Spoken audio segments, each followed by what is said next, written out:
Well, hey, everyone. It's Marcus, and welcome to more chatting in my jungle room. I'm heading all the way over to Melbourne right now, where I'm speaking to Lachlan Wilde. Lachlan Wilde has got his first Adelaide Fringe show. Lachlan, how are you?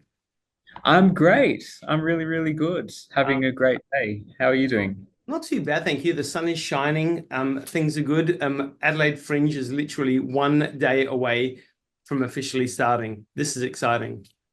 Hectic, right? Woo! Chaotic, It's but nuts. beautiful, Now, magical. you have been to the Adelaide Fringe many times before, but this year, 2025, is your first time performing. How does that feel for you? It feels great.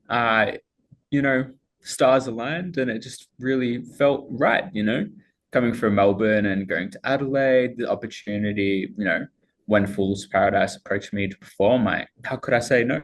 How could I not? And here we are, taking it one step at a time and doing it day by day, and it's going to be lots of fun.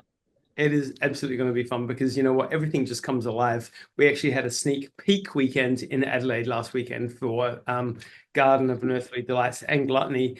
And the energy already in Adelaide is just pumping. So brace Mm, yourself for when you get here, it's going to be bonkers. can't wait. Um, your show is called Mysterons. It runs from the 19th to the 23rd of March. You are a magician. Like you said, you're appearing in Fool's Paradise, which is in Victoria Square, dead heart of the city. Mysterons, what's it all about?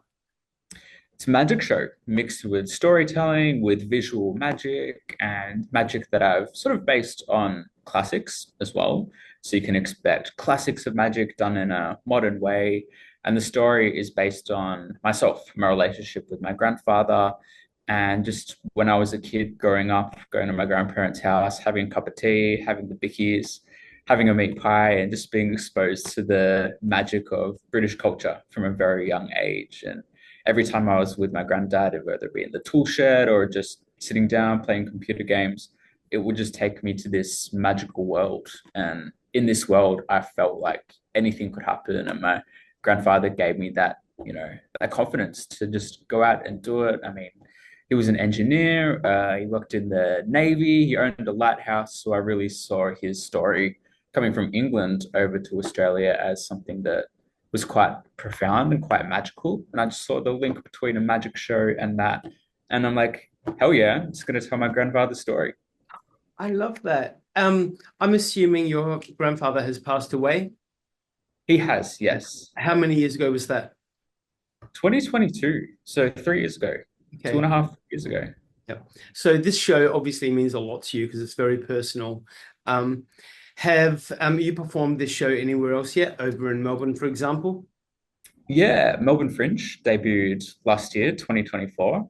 Nearly said this year. I'm so used to still being in I 2024 know, mode. I know. And so, what did your family think of the show? Obviously, I being love it. Yeah, my nan, it was funny. My nan came to the opening night here in Melbourne and she was just, I think she really took to the story and she gave like congratulations. That was amazing. That was incredible. So having nan's validation, I mean, what more could you want? Nan's stamp of approval. There we go. I hope she gave you 5 stars. 5 stars, of course, with the jammy dodger on the side. Yeah. So when did you start performing? Started performing. I did my first show when I was about 9 years old. So that would have been like 18 years ago. Did my first show. It was a kid's birthday party for my mom had met someone who worked down at the bank and they were like, here's $50, come to a kid's birthday party when the kids were older than me as well, which is Yeah, quite wow. interesting. So a long time ago. Yeah.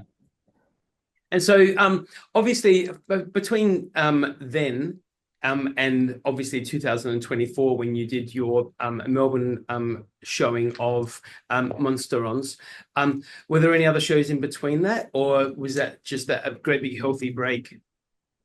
That was a great break. You Yeah, know, wow. I think it's important, especially for myself, just to take those breaks and Yeah. then come back with more clarity to deliver it in a different way. And there's no public facing shows for Mysterons or no festivals during that time. So spent time in the workshop and put together some more magic that I've done especially for Adelaide with the show. And Because we deserve it. exactly, yeah. One of the largest festivals in the world. How could I not?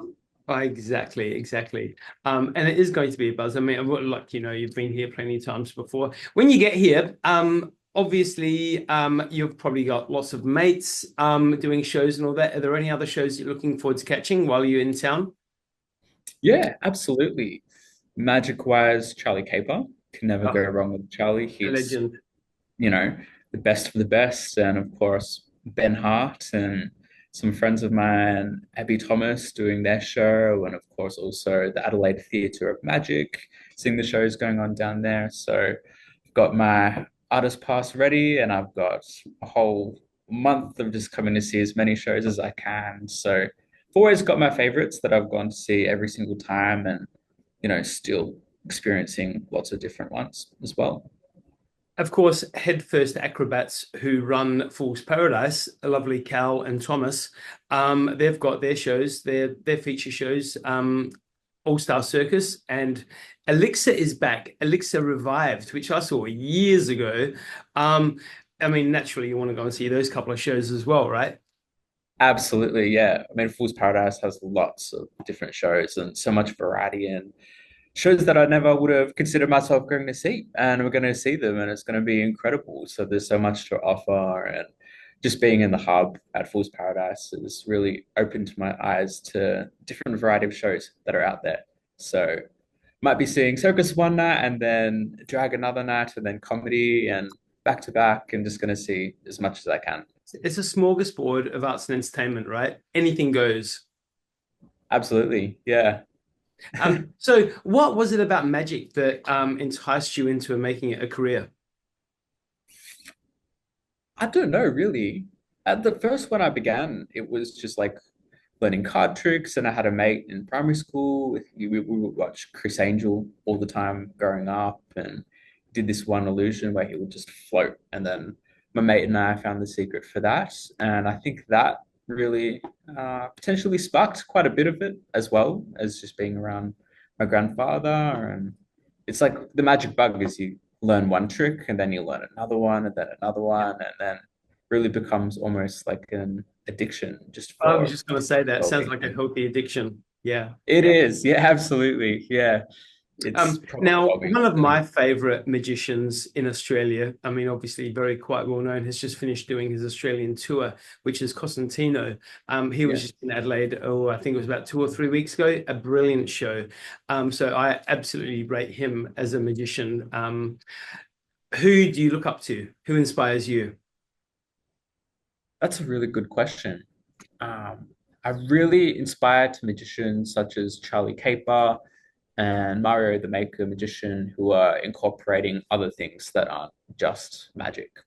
And even magicians like Ben Hart with the storytelling. So anytime I see a magician that's incorporating like a different art form, different medium, like mechatronics, electronics, or just other forms of art, that really inspires me. Something that pushes the boundary a little bit more than what we're used to, right?